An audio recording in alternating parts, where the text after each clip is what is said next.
د مې پر 5مه د اسرایل وزیر اعظم بنیامین نتنیاهو ویلي پوسټ ته امر کړی چې په غزا کې د وسلوالو پر ضد بریدونه جاري وساتي. نوموړي زیاته کړه نن سهار ما IDF ځواکونو ته په غزا تړانګه د وسلوالو پر ضد د ګڼو بریدونو جاري ساتلو ترڅنګ غزې ګیر چاپیره ځواکونو ته له ټینکونو او نورو وسلو سره د مخکې ورتللو هم امر کړی دی. د اسرایل فوج وايي د مې په 3مه له 4,500 څخه زیات توغندي په جنوبي ښارونو او کلیو ویشتل شوي دي او دوی بیا د غزا د وسلوالو پر شاوخوا 200 ځایونو بریدونه کړي دي.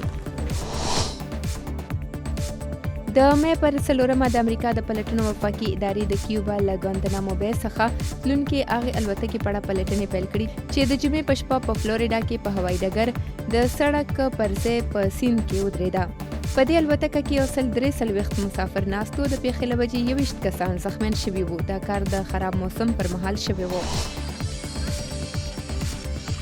او د روسیې په روستوف اون-دون ښار کې د مې په 4مه په آسونو د تورو جنګولو روایتي میله شوې ده.